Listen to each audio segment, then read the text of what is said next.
guys, and welcome back to my channel. If you're new here, my name is Megan, and this is my channel, Pennies and Salt, where all things motherhood, homemaking, and homeschooling collide.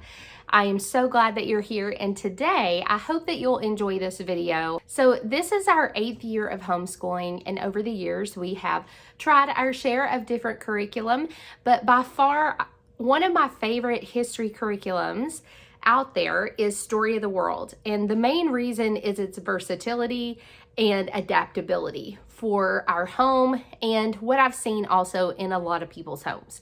Now, today's video is going to give you an inside look of what a lesson of level 4 of Story of the World looks like. And it's actually part of a collab hosted by Yasmin from Mommy on the Move. And I am excited about this collab, and I really hope that you guys find it helpful. So I mentioned that Story of the World is very versatile and very adaptable for whatever the needs of your homeschool or home are. Whether you choose to use it just as a read aloud or whether you choose to use it as a full-on curriculum with read alouds and everything, that is totally up to you and what you want in your homeschool. Now today I'm going to offer you a look at how we use Story of the World, but also make sure you check out the playlist because there are other mamas who are sharing how they use Story of the World in their homeschool, and an inside look at them doing a lesson with their children using Story of the World. So my hope is that you can see the different ways that all of us use this same curriculum and hopefully find a way that fits you and your home best. So without further ado, let's get started. Now, we have been using Story of the World for 3 years now, and I have used it different ways each time. The first year we used it, we did level 1, or not level 1, but volume 1, sorry, which is ancient history. And when we did ancient history, I used just Story of the World. So I used the textbook, which is the actual book that you're going to read. And I also used the activity book as well as the audiobook CDs, which we love. You can take them on the go. We like to do that just to listen through things over again as review, or even just to listen to the actual reading for the day. Now, this is the new revised edition, but you can still use the activity book from this one with that as well. So that is confirmed from the Well-Trained Mind that they still correlate together. So if you don't have matching ones, don't worry about it. So as I was saying, with level 1, we just basically used just Story of the World and then any read alouds that it had suggested in the activity book. Then last year, we actually skipped level 2 and I keep saying level, we actually skipped volume 2, which is like medieval times, and we went to Exploration to 1850, which was volume 3, and we actually did that alongside America's Story 1 from Master Books, because I wanted them to also know what was going on in the world at the same time that we were studying in America's Story. And then now we are actually using volume 4 as part of our My Father's World curriculum, 1850 to modern times. So this curriculum I love because it lays everything out. It tells you when to do it. If you want to see an inside look, I will put a link to this video down below. But what I like about it is that it uses all of Story of the World, and you still use the activities based on what you want to use and all that kind of stuff. But it also pulls in other resources such as this one so that we can have some focus on U.S. history as well. And so our lesson today is actually going to be just a review of a chapter that we previously read, but we actually are not moving on to the next chapter of Story of the World yet because it is about the Civil War, and we are not quite there yet. I want to review a few things, and so I'm going to use some of these other resources to do that. I also wanted to go over the gold rush and stuff. And so I pulled a read aloud that we have been reading that goes along with the Gold Rush, which is the Secret Valley. The kids are really enjoying this. It's a pretty quick read. And then we are also, it schedules it to read in here, but we are currently reading a story that is based on the life of Harriet Tubman called Courage to Run. The kids are also really enjoying this as well, and these are in our morning basket. So they are correlating with what we're doing in history. I hope I'm not overwhelming any of you, but this is just how I do history personally. I like to pull in the read alouds and picture books and things like that, and lots of other resources alongside Story of the World. And I'm going to stop there because I want to say a disclaimer. Remember, the purpose of this playlist is to see how other families use the same curriculum.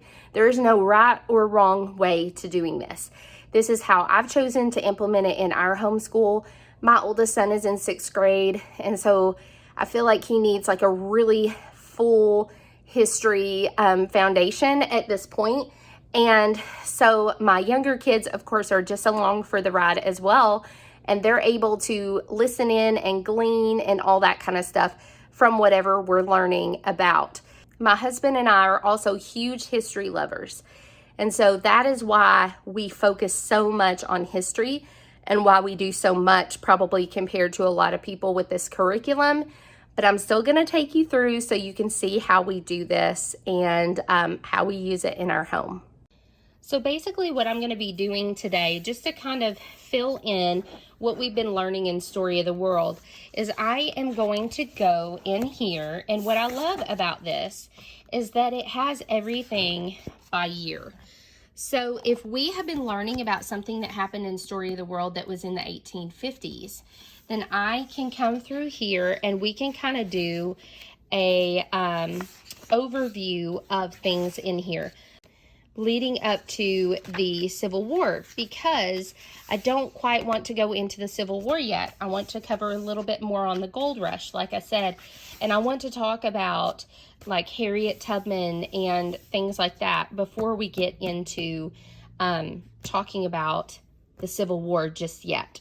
So that's what our lesson is today, and so let's get going and I'll take you along. They came to the end of the prairie. There were rivers to cross. When the water was not deep, they could drive through it. When it was deep, the men had to make a ferry boat to take the wagons across. Summer came, and the trail grew dry and dusty, and the dust made Frank and Ellen sneeze. Sometimes the air was full of bugs. They were big brown bugs.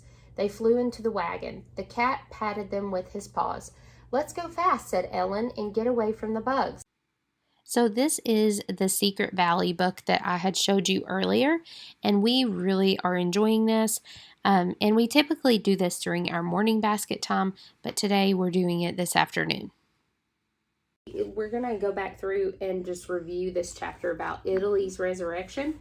Okay, so first of all, if we're looking at the map, where is Italy, Marcus? Italy is right. Good job. Okay. So we're talking about Italy, and then Austria right here, remember, is actually the country that was ruling over Italy at the time. So Italy was not a country during this time period. Not yet. Okay. So one of the things that I typically try to do during a lesson while I'm reading the information is I will typically make a copy of the student sheet that is a coloring sheet. For this volume, you have to purchase the actual coloring sheet separately unless you have the updated version, which I do not have the updated activity book. And we have actually already colored that page since we are just reviewing. To a country called Italy, but to Austria. It wasn't Italy. Italy, one nobleman remarked, is merely a geographic expression. But in the years between 1820 and 1860, the people who lived in the Italian states began to believe that Italy should be more than a geographic expression and that Italy should be its own nation. So we read through this and we talked about, what ended up happening, do you remember? They got tired of, well, first of all, in the 1830s, there was a society, a secret society of people called the Carbonaria.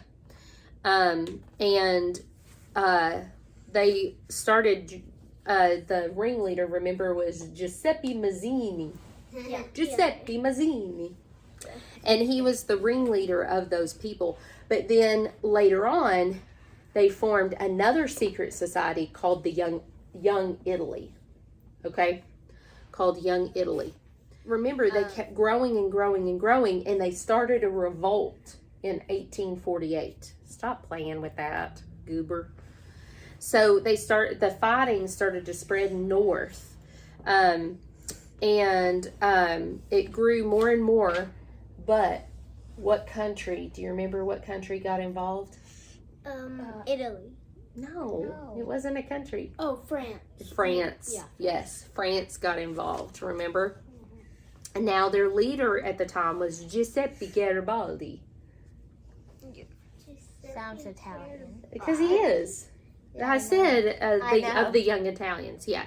So long story short, now we are going to look at what was happening. So all of those things that we learned about, let's look at the timeline pieces. We're not going to cut them out today. We're going to put them on our timeline next week.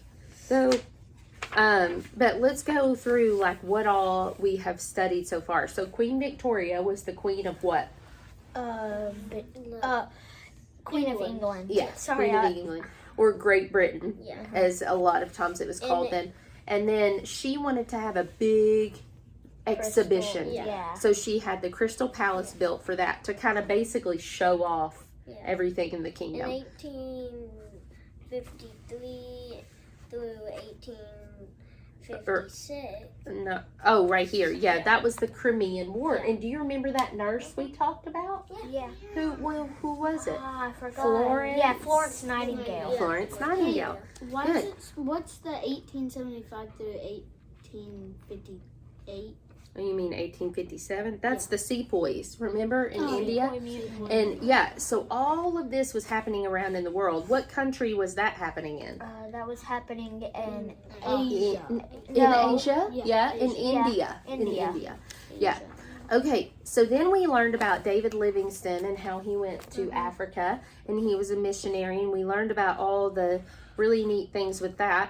And then we learned about Victor Emmanuel becoming the first king of Italy, in the Taiping and then the Rebellion Taiping versus Rebellion.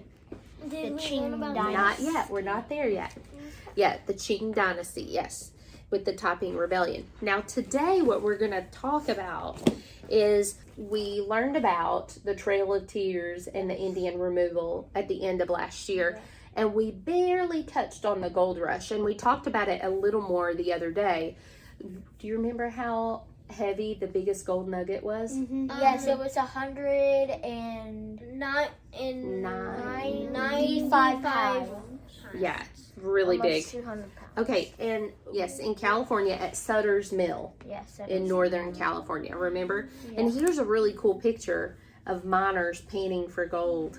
Yeah, And they nicknamed them the 49ers. they had just not too long Yeah, ago just they like had the created NFL cameras. team. Mhm. Now remember, this is really important. One of the things that I touched on the other day was that the gold rush, so there were so many people that were going to California to look for gold that California became admitted as a state, okay? But the state was admitted as part of the United States as a union state, which meant that they didn't allow slavery.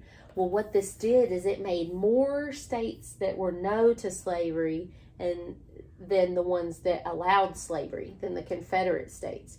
So this is all going to lead up to what we're going to talk about next, which is the Civil War. So this created some tension, okay? And so before we get to the Civil War, you can look at this picture. We have been learning about Harriet Tubman, and we've been reading about her. And so another thing that I wanted to talk about is that when we talk about the Underground Railroad and about Harriet Tubman, who played such a big role in that, there were also a lot of other things as well that are really cool, like the freedom quilts. So they would use coded messages, sometimes even in songs. sewing quilts and songs. So this is a really neat activity that I found that is all about the freedom quilts, and it comes with the coloring pages that are quilt patterns and gives more background information. This is a really great activity to go along with the picture book, Sweet Clara and the Freedom Quilt.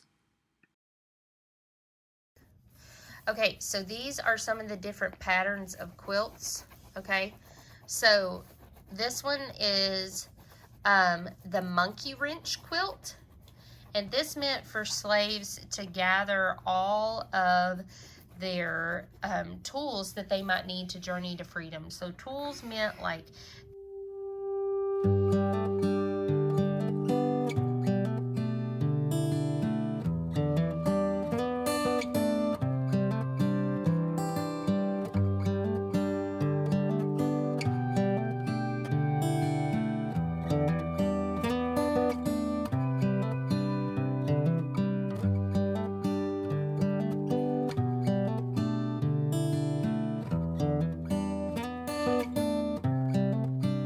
So just as an example of what this activity book looks like, it gives all kinds of resources for you. It has cross references that it encourages you to use, and we use the Usborne Book of World History, and it's telling me that when we study Italy's resurrection, we're going to look at page 173. And so that's one thing I really love, is it has the cross-reference section. It also has review questions, and it also has a student outline page, which we've already completed, and this was just a review day, so we didn't need to go back through that again. And then what's really cool is it has additional history reading. It also has literature suggestions. And then it also has some map work, which we have already done this as well. We did this the first day we did this lesson. And those pages are found back here in the student pages in the back. And it just walks them through finding each of these things and labeling it. So that's one of the reasons we really like this, is it helps with geography as well. And then it has projects you can do, which is really cool. So there is a cooking project for Italy, which is pizza margherita. And then there is a literature project. There's also another cooking project for the Taipings. So I just really love this activity book because it does have so many suggestions. If you're not comfortable coming up with projects and activities on your own, they do provide those in the activity book. So make sure you pick that up if you do this curriculum, because it really enhances it and kind of takes it to the next level. Now, I have actually filmed several videos about Story of the World. I'm thinking of actually making a whole playlist of just the Story of the World videos that I've done. I've done another lesson with me if you want to watch it as well. And an inside look, how I organize it, all that kind of stuff. And so I will drop a link to those videos down below as well. But make sure you click the link down below for this collaboration to see the other videos of how other people in this collab use Story of the World as well. And all these other mamas are great homeschooling mamas to follow, so make sure that you're subscribed to them as well. If you're not subscribed here, I would love if you would hit that subscribe button and join me on future videos. Thanks so much, guys, and have a blessed day.